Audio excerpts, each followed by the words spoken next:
আসসালামু আলাইকুম। সংবাদে আপনাদের সবাইকে স্বাগত জানাচ্ছি। আমি ফিরোজ তোহা। শুরুতেই আরবে কেবলস সংবাদ শিরোনাম। বাংলাদেশের সর্বশেষ গুরুত্বপূর্ণ আপডেট সংবাদে আপনাকে স্বাগত। শুরুতে সংবাদ শিরোনাম, পরে বিস্তারিত। শুরুতেই জানাবো, আওয়ামী লীগ নামে বাংলাদেশে রাজনীতি করতে পারবে না কেউ, বললেন সালাউদ্দিন।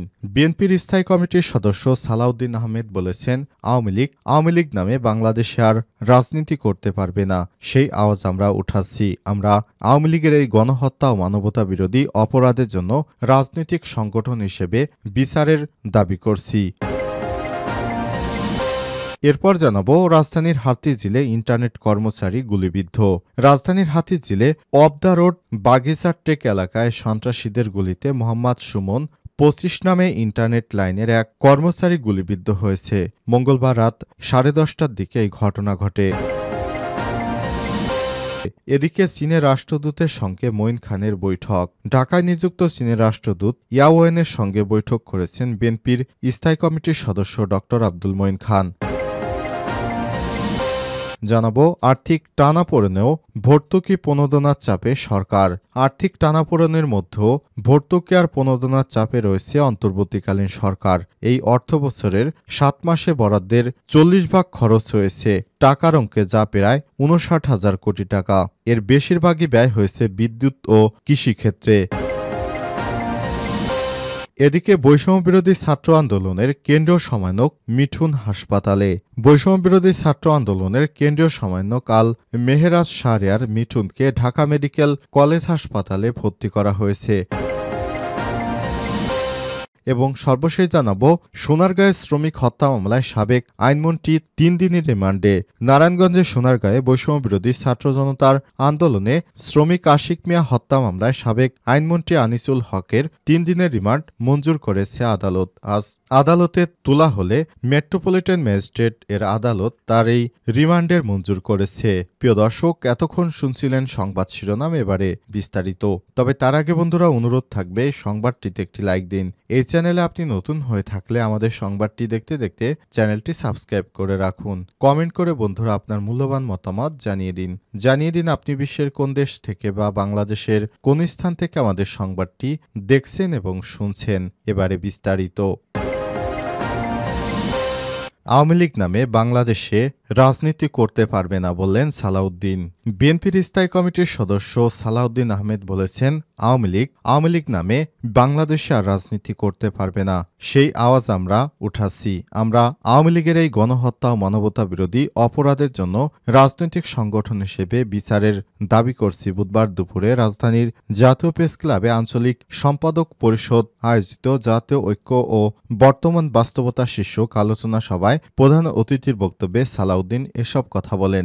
অন্তর্বর্তীকালীন সরকারকে উদ্দেশ্য করে সালাউদ্দিন আহমেদ বলেছেন, আওয়ামী লীগকে একদিকে চাবেন তারা রাজনীতিতে নিষিদ্ধ হন, আবার আপনারা তাদের বিচার করবেন না, পুলিশ দিয়ে তাদের কর্মসূচি বাধা দিবেন।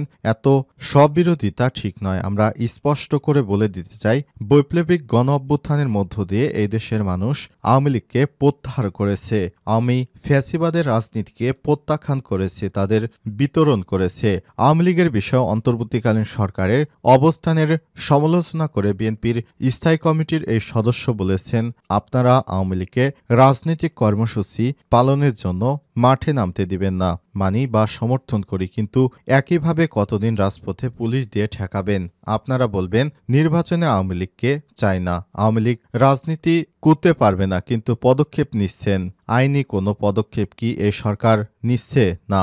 আওয়ামী লীগের বিরুদ্ধে ব্যবস্থা নেওয়ার দাবি জানিয়ে সালাউদ্দিন আহমেদ বলেছেন, আমরা বলেছিলাম সংবিধানের 47 অনুচ্ছেদের মাধ্যমে আওয়ামী লীগের বিরুদ্ধে অনুসারে রাজনৈতিক সংগঠক হিসেবে আওয়ামী লীগের বিরুদ্ধে গণহত্যা এবং মানবতা বিরোধী অপরাধের জন্য বিচার ব্যবস্থা করা হোক। সেই অনুযায়ী আন্তর্জাতিক অপরাধ ট্রাইব্যুনালের আইন সংশোধন করার দাবি জানিয়েছিলাম। এই দেশের মানুষ দাবি জানিয়েছিল, এই সরকার অধ্যাদেশ ও আইন সংশোধন করার উদ্যোগ নিয়েছিলেন, কিন্তু হঠাৎ করেই ক্যাবিনেট মিটিংয়ে সিদ্ধান্ত নিলেন এটা করা যাবে না। কিন্তু কেন?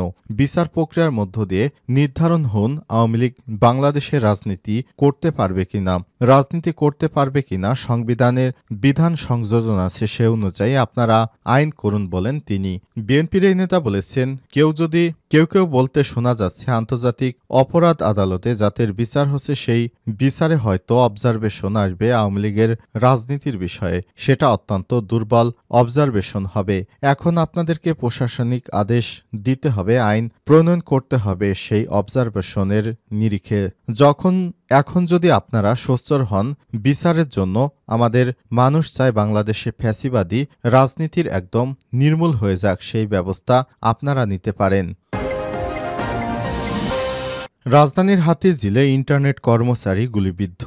রাজধানীর হাতিঝিল অব দ্য রোড বাগের চারটেক এলাকায় সন্ত্রাসীদের গুলিতে মোহাম্মদ সুমন ২৫ নামে এক ইন্টারনেট লাইনের এক কর্মচারী গুলিবিদ্ধ হয়েছে। মঙ্গলবার রাত 10:30টার দিকে এই ঘটনা ঘটে। পরে গুরুতর আহত অবস্থায় তাকে উদ্ধার করে স্থানীয় একটি হাসপাতালে নেওয়া হয়েছে। পরে ঢাকা মেডিকেলে রাত ৩টার দিকে নিয়ে আসলে চিকিৎসক তাকে ভর্তি করেছেন। তাকে হাসপাতালে নিয়ে আসা বোন ইভা জানান, আমার ভাই ইন্টারনেট লাইনে কাজ করে রাতে রামপুরা অব দ্য রোডের একটি চায়ের দোকানে সামনে বসেছিল। এ সময় মুখোশধারী ১২ থেকে ১৫ জন মোটরসাইকেল যোগে এসে এলোপাতাড়ি গুলি করে পালিয়ে যায়। এতে আমার ভাইয়ের ডান পায়ের উরুতে গুলি লাগে। পরে আমরা খবর পেয়ে আমার ভাইকে উদ্ধার করে স্থানীয় একটি হাসপাতালে নেয়ার পর উন্নত চিকিৎসার জন্য রাত ৩টার দিকে ঢাকা মেডিকেলে নিয়ে আসলে ভর্তি দেওয়া হয়। এ সময় তিনি আরো বলেন, আমাদের গ্রামের বাড়ি কুমিল্লা জেলার চান্দিনা উপজেলার কুতুমপুর গ্রামে। মুজিবুর রহমানের ছেলে সে বর্তমানে রামপুর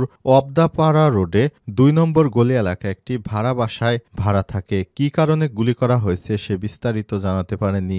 ঢাকা মেডিকেল কলেজ হাসপাতালের পুলিশ ক্যাম্পের ইনচার্জ পরিদর্শক মোহাম্মদ ফারুক বিষয়টি নিশ্চিত করেন। তিনি জানান, রামপুরা অবদাপাড়া মোড় বাগিচার টেক এলাকায় থেকে এক যুবক গুলিবিদ্ধ হয়ে ঢাকা মেডিকেলে নিয়ে আসলে তাকে ভর্তি করা হয়। চীনের রাষ্ট্রদূতের সঙ্গে মঈন খানের বৈঠক। ঢাকায় নিযুক্ত চীনের রাষ্ট্রদূত ইয়াওয়েনের সঙ্গে বৈঠক করেছেন বিএনপির জাতীয় স্থায়ী কমিটির সদস্য ড আব্দুল মঈন খান। বুধবার রাজধানীর বারিধারায় দেশটির দূতাবাসে এই বৈঠক অনুষ্ঠিত হয়। বিএনপির মিডিয়া সেলের এক সদস্য সাইরুল কবির খান এসব তথ্য নিশ্চিত করেছেন। ঘণ্টাব্যাপী এই বৈঠকে কোনো পক্ষ থেকে আনুষ্ঠানিকভাবে কিছু জানায়নি। তবে সূত্র জানায়, চলতি মাসে ২৫শে ফেব্রুয়ারি মাসে ড আব্দুল মঈন খানের নেতৃত্বে বিএনপি এবং সমমনা দলগুলোর সমন্বয়ে একটি টিম চীন সফরে করবেন। আর্থিক টানাপোড়েন ও ভর্তুকি প্রণোদনার চাপে সরকার। আর্থিক টানাপোড়েনের এই সময়ে ভর্তুকি আর প্রণোদনার চাপে অন্তর্বর্তীকালীন সরকার। অর্থবছরের প্রথম ৭ মাসে বরাদ্দের ৪০ খরচ হয়েছে টাকার অঙ্কে, যা প্রায় ৫৯,০০০ কোটি টাকা। এর বেশিরভাগই ব্যয় হয়েছে বিদ্যুৎ ও কৃষিকাজে। অবাক করা বিষয় হলো, বেসরকারি খাতে বেক্সিমকো আর অনিয়ম দুর্নীতির বিপর্যস্ত বিমান ও চিনি কর্পোরেশন সহ বেশ কিছু প্রতিষ্ঠান পেয়েছে সরকারি অর্থ। গেল ১.৫ দশকে বিদ্যুৎ খাতকে সাফল্যের বড় উদাহরণ হিসেবে দেখিয়েছে সরকার, কিন্তু তারপরও তার আড়ালে ছিল আর্থিক অব্যবস্থাপনা, অনিয়ম আর লুটপাটের মহোৎসব। পিডিবির হিসাবে সর্বশেষ অর্থবছরে প্রতি ইউনিটের উৎপাদনের ব্যয় ছিল 11.৫ টাকা, অথচ গ্রাহকের কাছে কম দামে বিক্রি করায় ইউনিট প্রতি ভর্তুকি দিতে হয়েছে ৪ টাকা করে। ফলে সরকারকে কেবল এই খাতে এ সময় ব্যয় করতে হয়েছে ৩৩,০০০ কোটি টাকা। চলতি বছরে ২০২৪-২৫ অর্থ বছরে উৎপাদন ব্যয় ও অদক্ষতার খেসারতারও বেশি গুনতে হচ্ছে, যেজন্য ভর্তুকি বাড়িয়ে করা হয়েছে ৪০,০০০ কোটি টাকা। আর্থিক টানাপোড়েনের এই সময়ে গেল ৩ ফেব্রুয়ারি পর্যন্ত সেই ভর্তুকির পরিমাণ ২৩,৫০০ কোটি টাকার উপরও ছাড়িয়ে গেছে, যা মোট বরাদ্দের ৫৯%। শুধু বিদ্যুৎ নয়, সুনির্দিষ্টভাবে বরাদ্দ থাকলে এ সময়ে এলএনজি আমদানির জন্য ভর্তুকি বাবদ খরচ করা হয়েছে আরও ৩,৫০০ কোটি টাকা। সিটিভির সম্মানীয় ফেলো ড মুস্তাফিজুর রহমান বলেছেন, সুনির্দিষ্ট দেখতে হবে কোনটা যৌক্তিক বা কোনটা যৌক্তিক নয়।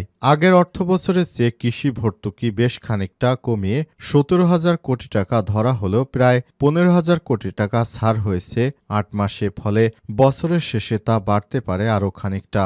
অন্যদিকে আর্থিক সংকটের মধ্যে ১৫,০০০ কোটি টাকা বরাদ্দ রাখা হয় রপ্তানি ও রেমিটেন্স প্রণোদনার জন্য। বিশেষজ্ঞরা মনে করেন, বর্তমান বাস্তবতায় কিছু কিছু খাতে এটি দরকার হলেও সতর্ক থাকতে হবে ব্যয়ের ক্ষেত্রে।